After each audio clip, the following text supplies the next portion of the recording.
மஸ்ஜிதில் ஒன்று கூடி அல் குர்ஆனை ஓதுவதற்காக படிப்பதற்காக இருப்பதனை அவதானித்த ரசூல் ஸல்லல்லாஹு அலைஹி வஸல்லம் அவர்கள், உங்கள் மீது அல்லாஹ் தஆலாவுடைய ரஹ்மத் இறங்குகின்றது, மலாயிகாமார்கள் உங்களை சூழ்ந்து கொண்டிருக்கிறார்கள் என்ற ஒரு நன்மாரை அறிவிக்கிறோம். அது அந்த சஹாபாக்களுக்கு மட்டுமல்ல, இந்த மார்க்கத்தை நாங்கள் படிப்பதற்காக ஒன்று கூடும் போதெல்லாம் அந்த துஆ எங்களுக்கும் கிடைக்கிறது. எனவே அந்த ரஹ்மத்தும் மலாயிகாமார்கள் சூழ்ந்து இருக்கின்ற இந்த அமர்வை அல்லாஹ் தஆலா பொருந்திக் கொள்ள வேண்டும் என்ற ஒரு பிரார்த்தனையோடு இன்றைய தலைப்புக்குள் வரலாம் என நினைக்கின்றேன். மறுமை நாள் வரை நிலைத்திருக்கின்ற மாற்றம்தான் இஸ்லாம். இந்த இஸ்லாம் எங்களுடைய வாழ்க்கையில் ஏற்படுகின்ற அனைத்து விடயங்களுக்கும் ஒரு தீர்ப்பை, வழிகாட்டலை வழங்கிக் கொண்டே இருக்கிறது. இவ்வாறு நாங்கள் கூறுவது சிலபோது ஒரு அசாத்தியமான ஒரு விடயமாக எங்களுக்கு தோன்றலாம். ஆனால் ஒவ்வொரு விடயத்தையும் இந்த மார்க்கத்தோடு ஒப்பிட்டு மார்க்கத்தின் விளக்கத்திலிருந்து நாங்கள் அதனை நடைமுறைப்படுத்த வேண்டும் என்று புரிகின்ற போது அதற்கான விடையை நிச்சயமாக அல் குர்ஆன் சுன்னாவிலிருந்து எங்களுக்கு கண்டுகொள்ள முடியும். அப்பொழுது நாங்கள் விலகிக் கொள்வோம், இந்த மார்க்கம் நிலையான மார்க்கம், இதுதான் உண்மையான மார்க்கம் என்பதனை நடைமுறை ரீதியாக நாங்கள் புரிந்து கொள்வோம். இஸ்லாத்தை நாங்கள் இரண்டு பிரதான பகுதிகளாக பிரித்து நோக்க முடியும். ஒன்று அல் இபாதத், வணக்க வழிபாடுகள். இந்த வணக்க வழிபாடுகள் விடயத்தில், இபாதத் விடயத்தில் நாங்கள் கூடுதலான கவனத்தை செலுத்துகின்றோம். அது பற்றி அறிவு எங்களுக்கு இருக்கின்றது, அதனை நாங்கள் நடைமுறைப்படுத்துகின்றோம். தொழுகை, நோன்பு, ஸகாத், ஹஜ் போன்ற பல்வேறு விடயங்கள் எங்களுக்கு தெரிந்தது. இதில் தெரியாத இன்னும் பல விடயங்கள் இருக்கின்றன. ஒப்பீட்டளவில் இதில் எங்களுக்கு ஓரளவு அறிவு இருக்கின்றது. இஸ்லாத்தின் மற்றொரு பகுதி அல் முஆமலாத், கொடுக்கல் வாங்கல். மனிதனுக்கும் பிற மனிதர்களுக்கும் இடையில் இருக்கக்கூடிய உறவு எவ்வாறு அமைய வேண்டும் என்பது பற்றியும் இஸ்லாம் மிக தெளிவாக விளக்கமாக பேசியிருக்கிறது. ஒரு முஸ்லிம் இன்றைய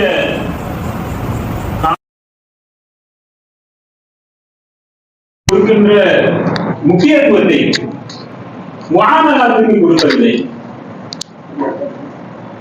சில போது ஒரு முஸ்லிம் 5 நேர தொழுகைகளையும் இமாம் ஜமாத்தாக தொழக்கூடிய ஒருவராக இருப்பார்.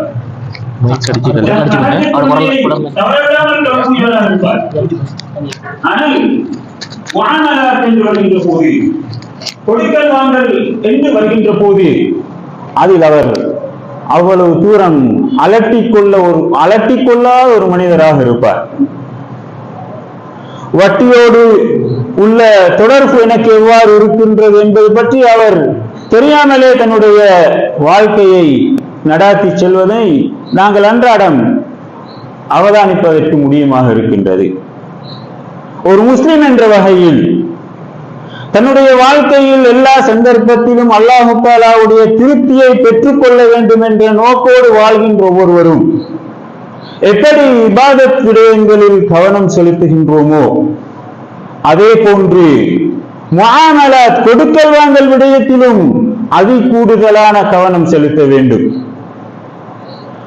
நாங்கள் இபாதத் விடயத்தில் ஒரு சில குறைகளை செய்தால் அல்லது நிறைவேற்றாமல் விட்டால் அதனை தௌபா செய்து மீண்டு கொள்வதற்கு முடியுமானதாக இருக்கும்.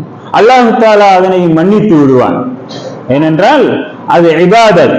ஒரு அடியானுக்கும் அல்லாஹ் தஆலாவுக்கும் இடையில் இருக்கக்கூடிய உறவை பலப்படுத்துகின்ற ஒரு பகுதியாக அது காணப்படுகின்றது. ஆனால் முஆமலாத், கொடுக்கல் வாங்கல் என்று வருகின்ற போது அதில் நாங்கள் குறைவிட்டால் அது மிகவும் பாரதூரமான ஒன்றாக அமைந்து விடுகின்றது. ஒரு ஜனாசா மஸ்ஜிதுக்கு கொண்டு வரப்பட்டு தொழுவிக்கப்படுவதற்கு முன்பு இமாம் கூறுகின்ற விடயம், இவர் எங்களோடு வாழ்கின்ற போது கொடுக்கல் வாங்கல்களில் கடன்கள் இருந்தால் அதனை குடும்பத்தாரிடம் பெற்றுக் கொள்ளுங்கள். ஏனென்றால் ரசூல் ஸல்லல்லாஹு அலைஹி வஸல்லம் அவர்கள் கூறினார்கள், நீங்கள் கடலோடு மரணித்து அதனை நிறைவேற்றுவதற்கு யாரும் இல்லாவிட்டால் அவ்வாறான ஜனாசாக்களை நான் தொழுவிப்பதற்கு பொறுப்பாக இருக்க மாட்டேன், தொழுவிக்க மாட்டேன். அப்படி ஒரு சம்பவம் நடைபெற்று ரசூல் ஸல்லல்லாஹு அலைஹி வஸல்லம் பின்வாங்கிய போது ஒரு சஹாபி, அல்லாஹ் தஆலாவின் தூதரே, அந்த மனிதருடைய கடனை நான் பொறுப்பெடுத்துக் கொள்கின்றேன் என்று பொறுப்பெடுத்ததன் பின்பு அல்லாஹ் தஆலாவின் தூதர் ஸல்லல்லாஹு அலைஹி வஸல்லம் அவர்கள் அந்த சஹாபியுடைய ஜனாசாவை தொழுவித்தார்கள். நாங்கள் இந்த கொடுக்கல் வாங்கல் விடயத்தில் இன்று தெரியாதவர்களாக, மார்க்க விளக்கத்தை ஒப்பிட்டு பார்க்க முடியாதவர்களாக இருக்கின்றோம். எனவே இவ்வாறான அமர்வுகள் அந்த பாரிய இடைவெளியை நிரப்புகின்ற ஒரு ஆரம்ப முயற்சியாக இருக்க முடியும். இஸ்லாம் எங்களுக்கு சில அடிப்படைகளை, விதிகளை கூறுகின்றது. அந்த அடிப்படைகளும் விதிகளும் இஸ்லாம் என்றும் நிலைத்து நிற்பதற்கான விதிகளாக, அடிப்படைகளாக காணப்படுகின்றன. இபாதத் விடயத்தில், வணக்க வழிபாடுகள் விடயத்தில் நாங்கள் நினைத்து புதிதாக ஒரு இபாதத்தை உருவாக்க முடியாது.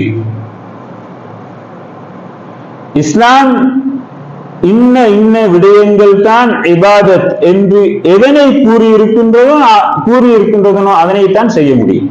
அது அல்லாத ஒன்றை எங்களுக்கு செய்ய முடியாது. இது இபாதத் விடயத்தில் இருக்கின்ற ஒரு பொதுவான விதி. தொழுகைகளின் எத்தனையோ வகைகளை இஸ்லாம் எங்களுக்கு கூறியிருக்கின்றது. அது அல்லாத ஒரு தொழுகையை எங்களுக்கு உருவாக்க முடியாது. அவ்வாறு உருவாக்கினால் அது பித்அத்தாக கருதப்படும். வணக்க வழிபாடுகள் விடயத்தில் இஸ்லாம் எங்களுக்கு மிக தெளிவாக அனைத்து விடயங்களையும் முன்வைத்திருக்கின்றது. முஆமலாத், கொடுக்கல் வாங்கல்கள் என்று வருகின்ற போது அதில் இஸ்லாம் எங்களுக்கு மற்றொரு விதியை, அடிப்படையை கூறுகின்றது. அந்த விதி அடிப்படை என்னவென்றால், அல் அஸ்லு ஃபில் அஷ்யாஇ அல் இபாஹா, அடிப்படையில் அனைத்தும் அனுமதிக்கப்பட்டவை. இஸ்லாம் தடுத்து ஹராமாக்கி இருக்கக்கூடிய விடயங்கள் தவிர, இஸ்லாம் எதனை எங்களுக்கு ஹராமாக்கி தடுத்து இருக்கின்றதோ அந்த விடயங்கள் தவிர்ந்த ஏனைய அனைத்தும் ஹலாலானது, அனுமதிக்கப்பட்டது. இது இஸ்லாத்தில் இருக்கின்ற முஆமலாத் பகுதியில் உள்ள ஒரு பொதுவான விதி. எனவே நாங்கள் இந்த விதியை மையமாக வைத்து புதிய புதிய வியாபார முறைகளை உருவாக்குகின்றோம். அவ்வாறு உருவாக்கப்படுகின்ற வியாபார முறைகளை நாங்கள் பித்அத்தாக பார்ப்பதில்லை. இஸ்லாம் கூறாத ஒரு வியாபாரத்தை நீங்கள் கூறியிருக்கின்றீர்கள் என்று நாங்கள் அதனை ஒதுக்குவதில்லை. எனவேதான் ரசூல் ஸல்லல்லாஹு அலைஹி வஸல்லம் அவருடைய காலத்தில் காணப்படாத இந்த வங்கி முறைமையை நாங்கள் இன்று ஏற்றுக்கொள்கின்றோம், அதனை நடைமுறைப்படுத்துகின்றோம், அதனோடு உள்ள கொடுக்கல் வாங்கல்களை மேற்கொள்கின்றோம். அதனை யாரும் பித்அத் என்று கூறுவதில்லை. ஏன் கூறுவதில்லை என்றால், அது இஸ்லாம் கூறுகின்ற விதிக்கு உட்பட்டது. அடிப்படையில் அனைத்தும் ஹலாலாக்கப்பட்டது, அனுமதிக்கப்பட்டது. இஸ்லாம் தடுத்து ஹராமாக்கிய விடயங்களை தவிர வங்கி முறையை இஸ்லாம் ஹராமாக்கவில்லை. எனவே அது அனுமதிக்கப்பட்டது. இந்த வங்கி முறைமையில் பல நடவடிக்கைகள், கொடுக்கல் வாங்கல்கள், செயற்பாடுகள் மேற்கொள்ளப்படுகின்றன. இந்த சேவ் பண்ணினா ஒரு மாதம் முடிவடைகின்ற போது அது 10 லட்சத்தை விட கூடுதலான ஒரு அமௌண்டாக அது மாறும். அப்படி மாறினால் அதனை நாங்கள் வட்டியாக கருதுவோம். 10 லட்சம் ரூபாய் உங்களுக்குரியது, 10 லட்சம் ரூபாயை விட மேலதிகமாக இருப்பது உங்களுக்குரியது அல்ல. அது பிறருடைய பணம் உங்களுடைய வங்கி கணக்குக்கு முறையற்ற விதத்தில் வந்திருக்கின்றது. அந்த முறையற்ற விதம் தான் ரிபா, வட்டி.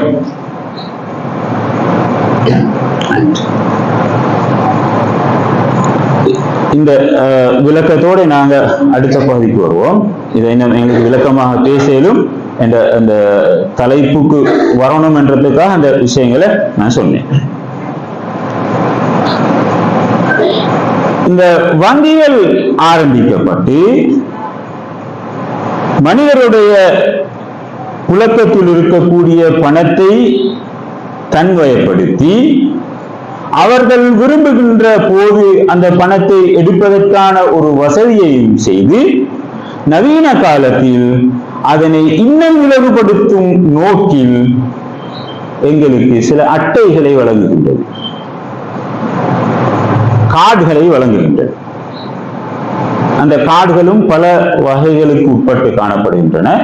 அதில் பிரதானமானது ஏடிஎம் கார்டு. உங்கள்கிட்ட ஏடிஎம் கார்டு இருந்தா உங்களோட அக்கௌண்ட்ல இருந்து உங்களுக்கு காசு எடுக்க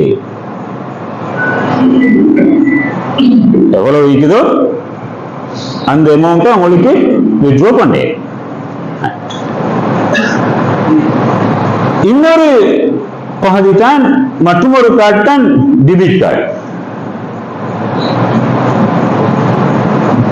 உங்களோட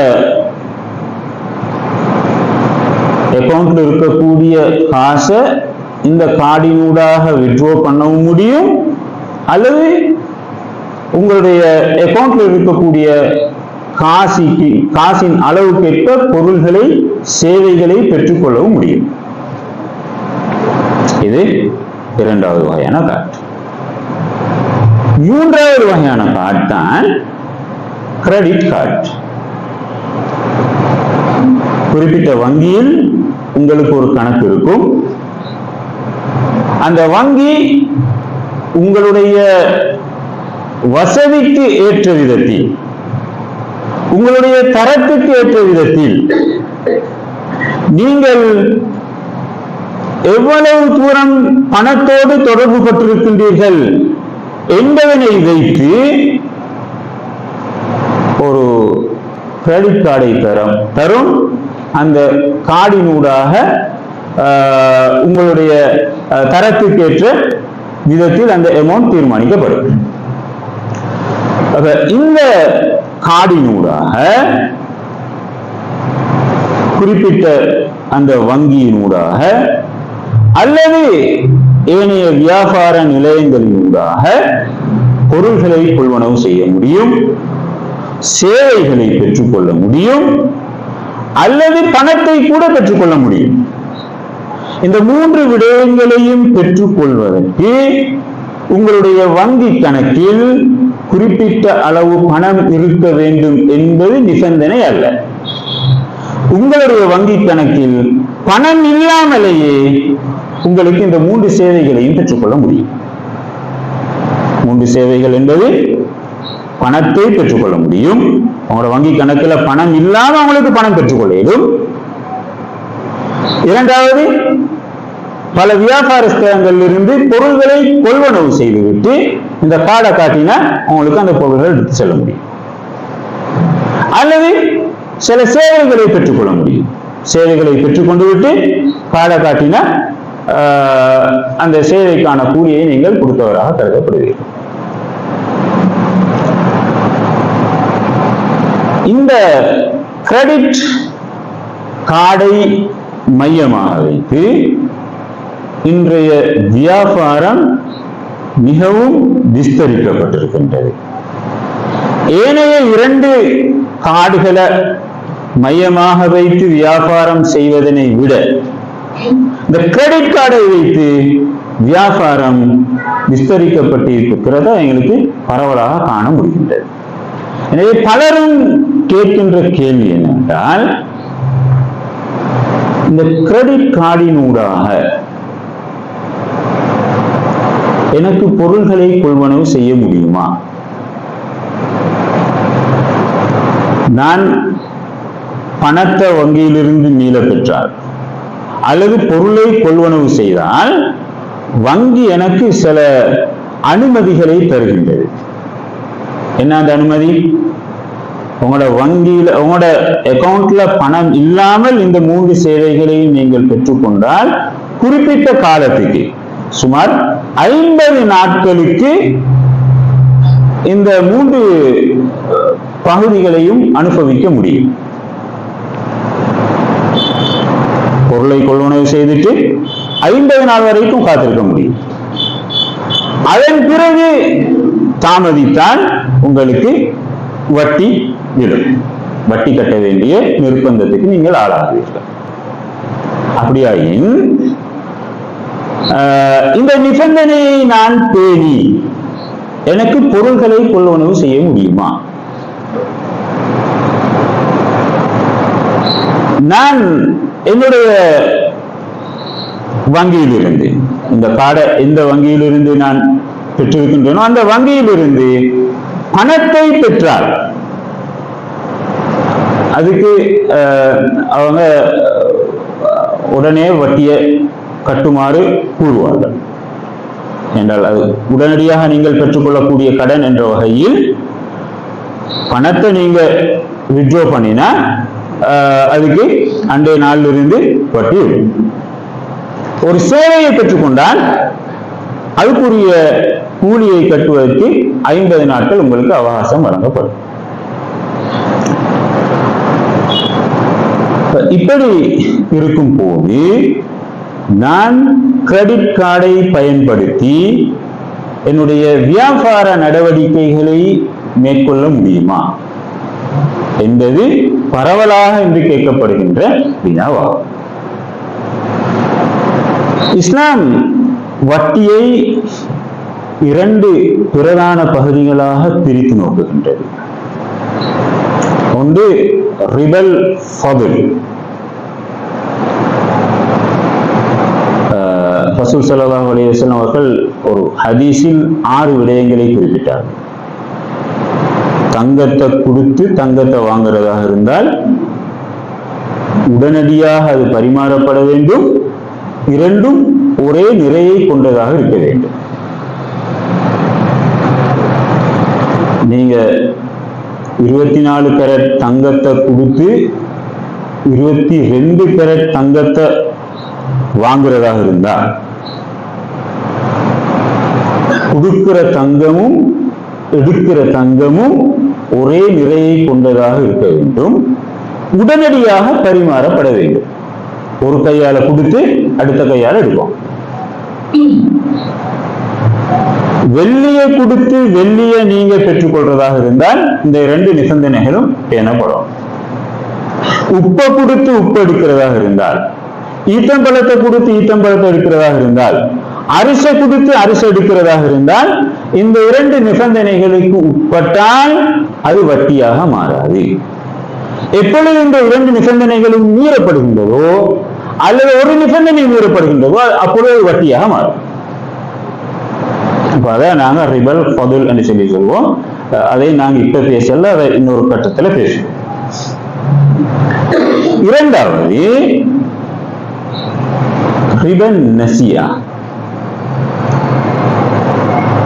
ஒருவருக்கு நாங்க பணத்தை கொடுத்துட்டு மீள பெறும் போது கொடுத்த பணத்தை விட கூடுதலான பணத்தை நீங்கள் திருப்பி தர வேண்டும் என்ற நிபந்தனையோடு கொடுத்தால் அது வட்டியாக மாறும். அதை நாங்கள் சொல்வோம் ரிபன் நசியான்னு சொல்லுவோம். ஒருவருக்கு 10,000 ரூபாய் காசை கடனாக கொடுத்து நீங்க இந்த 10,000 ரூபாய் காசை எனக்கு ரிட்டர்ன் பண்ணும் போது 10,500 ரூபாய் தர வேண்டும் என்ற நிபந்தனையோடு கொடுக்கப்பட்டால் அது வட்டியாகும். ரசூல் ஸல்லல்லாஹு அலைஹி வஸல்லம் அவர்கள் தூதராக அனுப்பப்படுவதற்கு முன்பு அரேபியர்கள் இந்த வட்டியை மிகவும் பரவலாக பயன்படுத்தி கொண்டிருந்தார்கள். அவர்கள் ஒருவருக்கு வட்டியை கொடுத்து காசை கொடுத்துட்டு கடனாக கொடுத்துட்டு குறிப்பிட்ட காலம் வரும் போது போய் கேட்பார்கள், நீங்கள் இந்த பணத்தை இன்று திருப்பி தருவீர்களா அல்லது காலம் தாழ்த்துவீர்களா காலம் தாழ்த்தினால் கூடுதலான பணத்தை தர வேண்டும். குறிப்பிட்ட நேரத்தில் தந்தால் உரிய பணத்தை நீங்கள் பெற்றுக்கொள்ள முடியும். இதுதான் இன்றைய காலத்திலேயும் பல வித்தியாசமான முறைகளில் வடிவங்களில் வந்திருக்கின்றது. ரிபன் நசியா என்று கூறுகின்ற விடயம்தான் இந்த வங்கிகளோடு அல்லது வங்கிகளில் நாங்கள் பல வகையான அக்கவுண்ட்களை திறக்கும் போது வந்து முட்டுகின்ற இடம். நாங்க டெபிட் கார்டினூடாக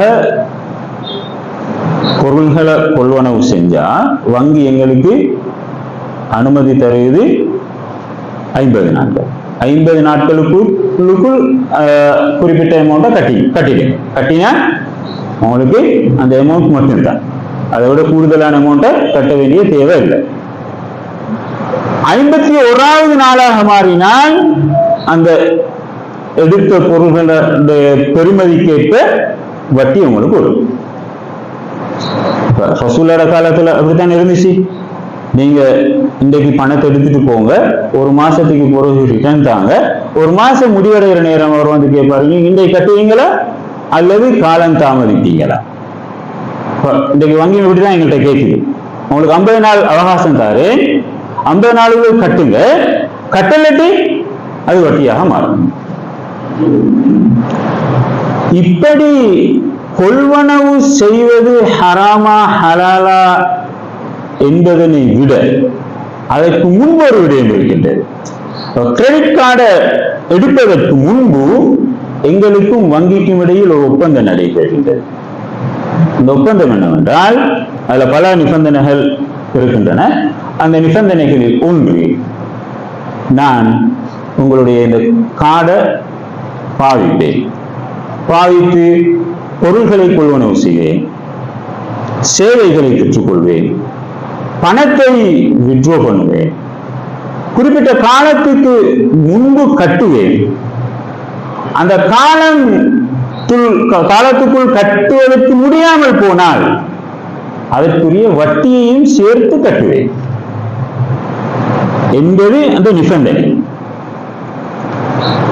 இந்த நிபந்தனையில் நீங்கள் உடன்படுவது தான் இந்த இடத்தில் பிரச்சனைக்குரிய விடயமாக மாறுகின்றது.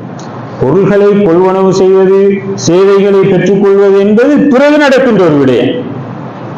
அந்த விடயங்கள் நடைபெறுவதற்கு முன்பு, உங்களோட கிரெடிட் கார்டை உங்களோட கைக்கு பெற்றுக்கொள்வதற்கு முன்பு நீங்கள் அவர்களோடு உடன்படிக்கை செய்கின்றீர்கள். ஓகே, நான் இந்த கார்டை பயன்படுத்தி குறிப்பிட்ட தவணைக்கு முன்பு என்னுடைய பணத்தை உங்களுக்கு கட்டாவிட்டால் அதற்குரிய வட்டியையும் சேர்த்து கட்டுகின்றேன், அதற்கு நான் உடன்படுகின்றேன் என்ற அந்த நிபந்தனை தான் இந்த கிரெடிட் கார்டை இந்த பிரச்சனைக்குரிய ஒரு விடயமாக நவீன கால இஸ்லாமிய அறிஞர்கள் பார்க்கின்றார்கள். எனவே பெரும்பாலான இஸ்லாமிய அறிஞர்கள், 197% இஸ்லாமிய அறிஞர்கள் கிரெடிட் கார்டு பயன்படுத்துவது ஹராமானது. ஏன் ஹராமானது? ஏனென்றால் நீங்கள் வட்டி தருவதற்கு உடன்படுவதாக கைச்சாத்திடுகின்றீர்கள். அப்படி கைச்சாத்திடுவதே பாவமானது. ரசூல் ஸல்லல்லாஹு அலைஹி வஸல்லம் அவர்கள் ஒரு ஹதீஸில் கூறினார்கள், வட்டி 72 வாயில்களை கொண்டது. அதில் மிகவும் இலகுவான வாயில் எதுவென்றால் நீங்கள் உங்களுடைய தாயோடு விபச்சாரத்தில் ஈடுபடுவதை போன்றாகும். ரசூல் ஸல்லல்லாஹு அலைஹி வஸல்லம் அவர்கள் மற்றும் ஒரு ஹதீஸில், நீங்கள் உங்களை அழித்துவிடக்கூடிய விடயங்களில் இருந்து தவிர்த்து கொள்ளுங்கள் என்று சஹாபாக்களை எச்சரித்தார்கள். சஹாபாக்கள் கேட்டாங்க, மல் மூபிகாத், அவ்வாறு எங்களை அழித்து விடக்கூடிய விடயங்கள் என்ன? ரசூல் ஸல்லல்லாஹு அலைஹி வஸல்லம் அவர்கள் பல விடயங்களில் குறிப்பிட்டு கூறினார்கள், அக்லு ரிபா, வட்டி சாப்பிடுவது. மூன்றாவது ஹதீஸில் ரசூல் ஸல்லல்லாஹு அலைஹி வஸல்லம் அவர்கள் கூறினார்கள், வட்டி எடுப்பவன், வட்டி கொடுப்பவன், வட்டியை எழுதுபவன், வட்டிக்கு சாட்சியாக இருப்பவர்கள் அனைவரும் அல்லாஹு தஆலாவால் சபிக்கப்பட்டவர்கள். இப்படி வட்டி பற்றி ரசூல் ஸல்லல்லாஹு அலைஹி வஸல்லம் அவர்கள் மிகவும் பாரதூரமான ஹதீஸ்களை குறிப்பிட்டிருக்கின்றார்கள். இந்த ஹதீஸ்களை, குர்ஆன் வசனங்களை மையமாக வைத்து கிரெடிட் கார்டை பயன்படுத்துவது அல்லது கிரெடிட் கார்டை வங்கிகளிலிருந்து பெற்றுக்கொள்வது ஹராமானதா? கிரெடிட் கார்டினூடாக பொருள்களை கொள்வனவு செய்வது இரண்டாவது. கிரெடிட் கார்டை உங்களுடைய கைகளுக்கு எடுப்பது ஹராமானதாகும், தடுக்கப்பட்டதாகும். ஏனென்றால் நீங்கள் நேரடியாக வட்டியினுள் ஈடுபடுகின்றீர்கள் என்ற காரணத்தினால். அப்ப இன்றைய நவீன காலத்தில் எல்லா இடங்களிலும் கிரெடிட் கார்டை மையமாக வைத்து பல விடயங்கள் நடைபெறுகின்ற போது நாங்கள் அதிலிருந்து எவ்வாறு தவிர்த்து கொள்வது, அதாவது சாத்தியமான ஒன்றா என்ற ஒரு கேள்வி எங்களுக்கு வருகின்றது. உண்மையில் ஒரு முஸ்லிமை பொறுத்தவரையில் அது மிகவும் சாத்தியமான ஒரு விடயமாகும். அல்லாஹு தஆலாவை திருப்திப்படுத்தி சுவர்க்கத்தில் நுழைவதுதான் எங்களுடைய நோக்கம். அந்த நோக்கத்தை மையமாக வைத்து நாங்கள் செயற்படுகின்ற போது இவ்வாறான முட்டுக்கட்டைகள் எங்களுக்கு சிறியதாகவே தென்படும். இலங்கையில் மிகவும் உயர்தரத்தில் வியாபாரம் செய்கின்ற பலர் கிரெடிட் கார்டு, டெபிட் கார்டை கூட யூஸ் பண்ணாமல் இருக்கின்றார்கள். ஏனென்றால் வட்டியோடு உள்ள தொடர்பை விட்டு நான் தூரமாக இருக்க வேண்டும் என்பதற்காக. எனவே இந்த விடயத்தில் நாங்கள் கூடுதலான கவனம் செலுத்த வேண்டும். இந்த டெபிட் கார்டு பற்றிய ஒரு சிந்தனையை, தெளிவை நீங்கள் பெற்றிருப்பீர்கள். இதோடு தொடர்பட்ட கேள்விகள் ஏதாவது இருந்தால் அதற்கு உங்களுக்கு கொஞ்சம் சந்தர்ப்பத்தை வழங்க முடியும்.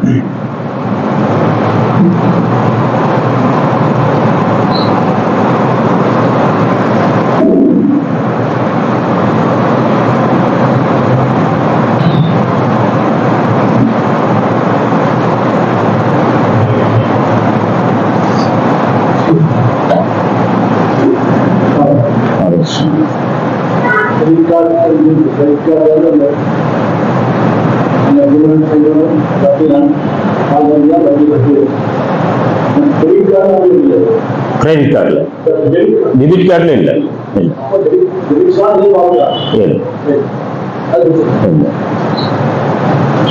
டெபிட் கார்டுல அந்த நிபந்தனை இல்லை. ஏண்டா உங்களுடைய அக்கௌண்ட்ல எவ்வளவு காசு இருக்குதோ அதைத்தான் உங்களுக்கு பயன்படுத்தி, அது அல்லாத அமௌண்ட்டுக்கு போகவே இல்லை. ஆனா கிரெடிட் கார்டுல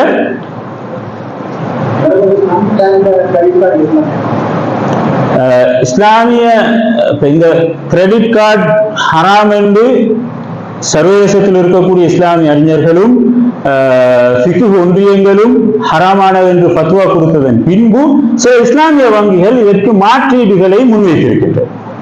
இஸ்லாமிய வங்கி அப்படி மாற்றீடாக முன்வைக்கப்பட்டிருக்கக்கூடிய கார்டாக இருந்தால் அது அனுமதிக்கப்பட்டதாக இருக்கும். இலங்கையில அந்த மாற்றீடு இன்னும் வரல.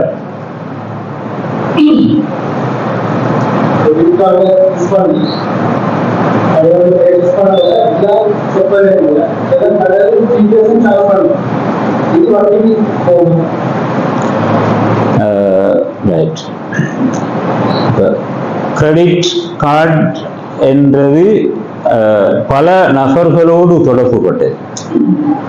வங்கிக்கும் கிரெடிட் கார்டை பெற்றுக்கொள்பவருக்கும் உள்ள தொடர்பை மட்டும்தான் நான் இப்ப பேசினேன். அந்த கேள்வி அந்த 2 பேர் அல்லாத 3வது நபர். இப்போ நான் கடைக்கு போயிட்டு கொள்வனவு செஞ்சா,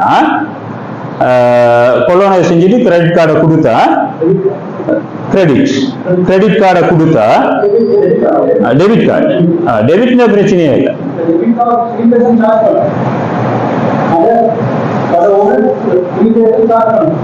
இந்த வங்கி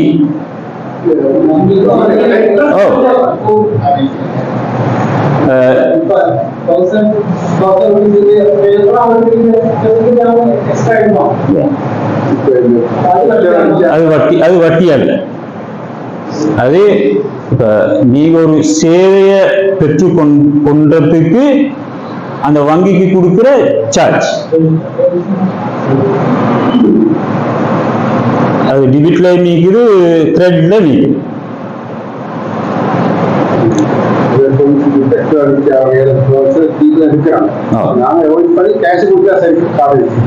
அது கிரெடிட் கார்டு.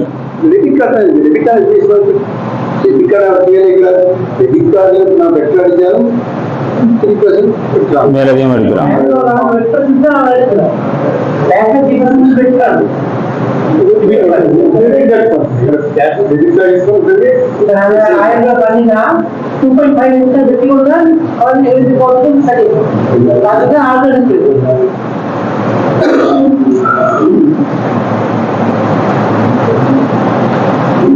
இந்த கிரெடிட் கார்டு எப்படி ஹராமாகுது என்ற விஷயம் எல்லாருக்கும் கிளியரா?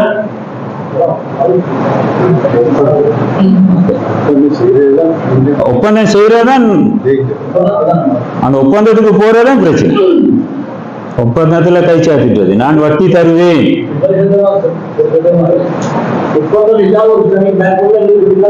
ஒரு இஸ்லாமிக் பேங்கா இருந்தா இந்த நிபந்தனையை போடாது. நீங்க லேட் ஆகினா வட்டி கட்டணும் என்ற நிபந்தனையை போடாது.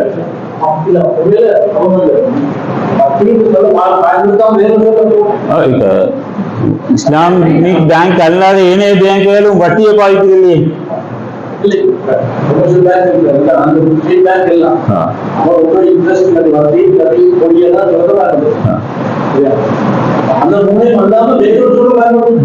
அதாவது இஸ்லாமிக் பேங்க் வந்தால் அவங்க இந்த வட்டியிலிருந்து எப்படி ஒதுங்கித்தான் செய்வாங்க. ஒதுங்கி செய்யறதுக்கு உள்ள முறைக்கு பேர் போடுவாங்க. வட்டியாக மாறாது. இப்ப நாங்க இன்னொரு சந்தர்ப்பத்துல இந்த வட்டியில சேவிங் அக்கௌண்ட்டை திறந்தா அதுக்குரிய நடவடிக்கைகள் எப்படின்றத டீட்டெயிலா பார்ப்போம். அப்ப நாங்க இஸ்லாமிக் பேங்கிங்லயும் சேவிங் அக்கௌண்ட்டை திறக்கிறோம், இஸ்லாமிக் பேங்க் அல்லாத பேங்க்லயும் சேவிங் அக்கௌண்ட் திறக்கிறோம். ரெண்டும் ஒன்று தான். அப்ப அவன் வட்டி தரான். இஸ்லாமிக் பேங்க்லயும் நாங்க வைப்பு செஞ்ச காசுக்கு கூடுதலான ஒரு அமௌண்ட் வந்து கிடைக்கத்தான் போகுது. ஆனா இது வட்டி அல்ல, அது வட்டி. ஏன் ஏண்டா இது வியாபாரம் செஞ்சு வார லாபத்துல பெர்சன்டேஜ் உங்களுக்கு தராங்க, அது உங்களுக்கு ரூபா வட்டியே தான் தராங்க. அது மாதிரி தான் இஸ்லாமிய வங்கி வந்து இந்த கிரெடிட் கார்டுக்கு பதிலாக ஒரு கார்டு அறிமுகப்படுத்திக் கொண்டிருந்தால் அது வட்டிக்கு வர.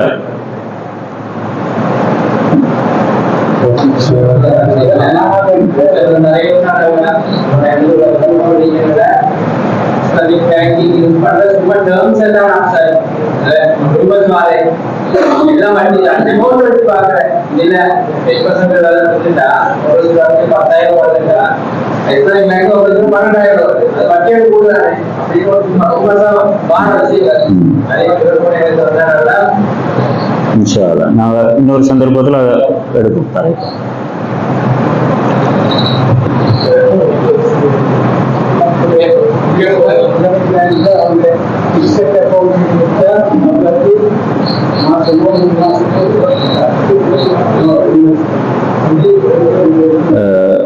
அதுவும் அவங்க வியாபாரம் செஞ்சு வார ப்ராஃபிட்ல அளவு தான் தருவாங்க.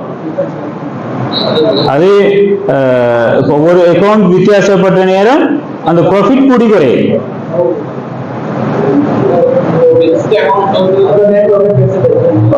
ஏனைய பேங்க்ல உங்களுக்கு தார வட்டி ஒன்று தான், ஒரே பேசண்ட், எல்லா மாசமும் ஒரே அளவா தான். இஸ்லாமிக் பேங்க்கு போனா ஒவ்வொரு மாசம் வித்தியாசம். இந்த மாசம் கிடைச்ச அமௌண்ட்ல அடுத்த மாசம் கிடைக்குது. அது கூடுதலா இருக்கும் போது குறைவா இருக்கும்.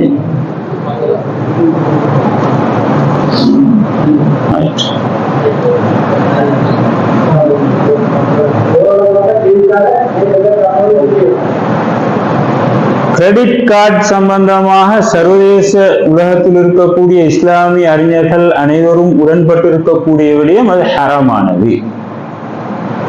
நிர்பந்தமான ஒரு சூழ்நிலையில் மட்டும் அதனை பயன்படுத்துவதற்கு அனுமதி இருக்கின்றது.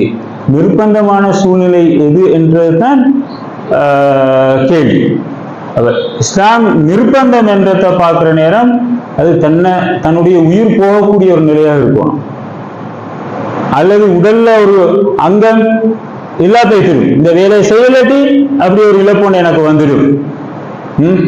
அப்படியான நிர்பந்தங்கள் ஏற்பட்ட நேரம் மட்டும் இதை எங்களுக்கு பயன்படுத்துறதுக்கு அனுமதி இருக்குது. அது வல்லாத ஏனைய சந்தர்ப்பங்கள்ல அதை பயன்படுத்த கூடாது.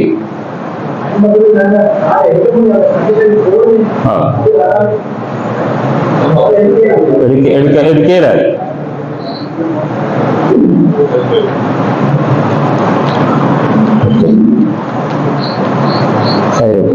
முடியுமாண்ணா? சுபஹானல்லாஹ்.